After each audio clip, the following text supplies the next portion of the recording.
This Acast podcast is sponsored by NetSuite. 36,000. The number of businesses which have upgraded to the #1 cloud financial system. NetSuite by Oracle. 25. NetSuite just turned 25. That's 25 years of helping businesses streamline their finances and reduce costs. 1. Because your unique business deserves a customized solution, and that's NetSuite. Learn more when you download NetSuite's popular Key Performance Indicators checklist, absolutely free, at netsuite.com/tech. That's netsuite.com/tech. On today's Smart 7, concrete crisis crumbles on. Finally, you can get some satisfaction and lots more. It's Thursday, the 7th of September. It's National Salami Day, and happy birthday, Toby Jones. The Smart 7. It's news, but not the news.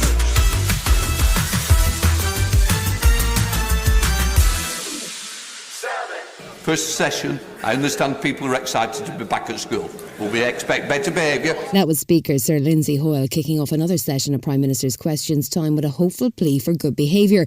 The plea seems to have largely fallen on deaf ears as the concrete crisis kicked off in earnest.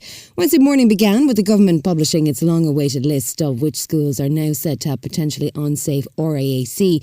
That's reinforced autoclaved aerated concrete. In case you haven't been keeping up, a total of 147 schools were identified, but the actual number is likely to be higher. Labour leader Keir Starmer wasn't surprised and blamed the Tory government. This crisis is the inevitable result of 13 years of cutting corners. It's the sort of thing you expect from cowboy builders. The difference, Mr. Speaker, is that in this case, the cowboys are running the country. Prime Minister Rishi Sunak didn't seem to have much of an answer for that, apart from a promise to throw some cash at the problem. New funding will be provided to schools to deal with this issue, but also to ensure that we can get through this as quickly as possible. Labour's Shadow Education Secretary Bridget Phillipson was quick to point out that the Cabinet has been keen to blame everyone but themselves. Pushing responsibility onto others without powers, without resources, without the support they need is to very simply pass the buck. And my word, there has been an awful lot of it this week. Britain's public sector seems to be crumbling before our eyes, and if it's not concrete caving in, it's public finances, as Birmingham City Council became the latest local council to declare they're effectively bankrupt. Birmingham blames its position on a £760 million bill for equal pay claims, problems installing a new IT system and £1 billion in government cuts over the past decade. But it's a similar story up and down the country, as council leader John Cotton explains. Birmingham is not alone in facing really serious budget issues. There will be other local authorities that find themselves in a similar situation. That is something that we've got to resolve on a national basis. The most likely outcome will be a rise in council tax, and it's a Labour-run council. Criticism of the party is rife, but Pat McFadden says Birmingham won't be the last. It's a serious situation, but it's not just about equal pay. This is about broader financial difficulties for a number of local authorities.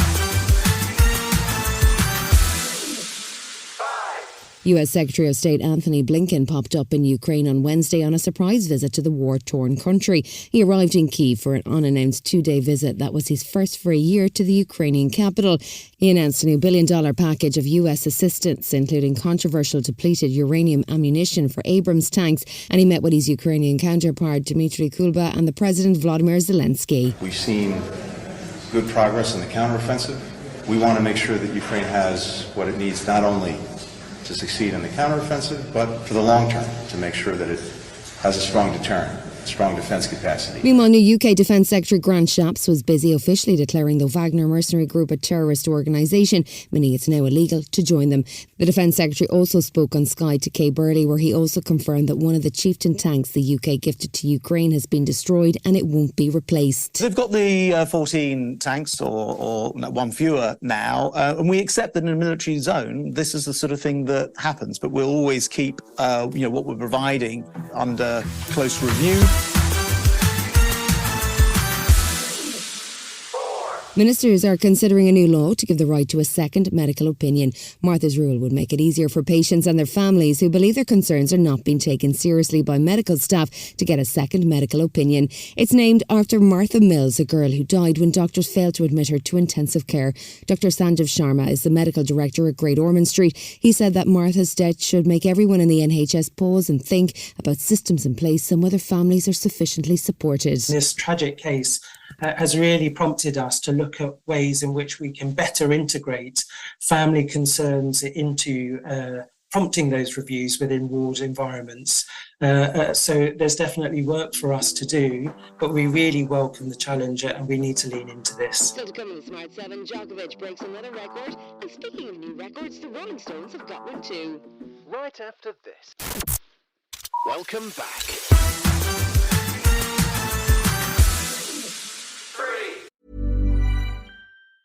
Ryan Reynolds here from Mint Mobile. With the price of just about everything going up during inflation, we thought we'd bring our prices down. So to help us, we brought in a reverse auctioneer, which is apparently a thing.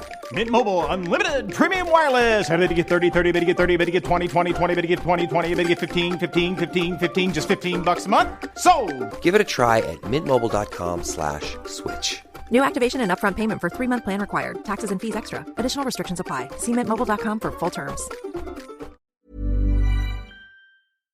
He's Novak Djokovic, or is that Jock off the pitch? Either way, the Serbian star truly has something to sing about as he made it through the US Open semi-finals where he'll meet US star Ben Shelton. It means he has passed Roger Federer to make a record 47th Grand Slam semi-final. The Serb did it by overcoming Taylor Fritz in straight sets, powering his way to a 6-1, 6-4, 6-4 victory at the Arthur Ashe Stadium. Djokovic celebrated the win by leading the crowd in a rendition of the Beastie Boys. Very humid conditions. That's why we train. Not easy, but you gotta fight. And as the song went a few 5 minutes ago, you gotta fight for your right to party. You gotta fight for your right to party.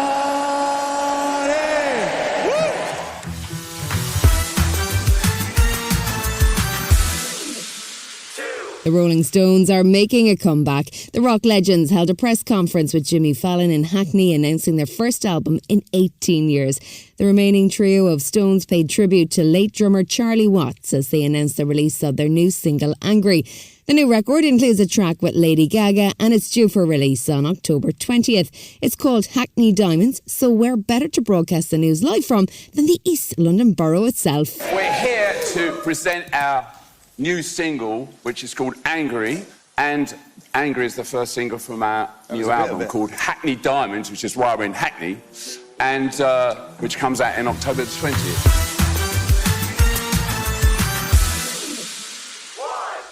For everyone with new-term nerves, spare a thought for Mia. Sophie Wilde plays a 16-year-old fresh out of a mental hospital in the first trailer for Everything Now.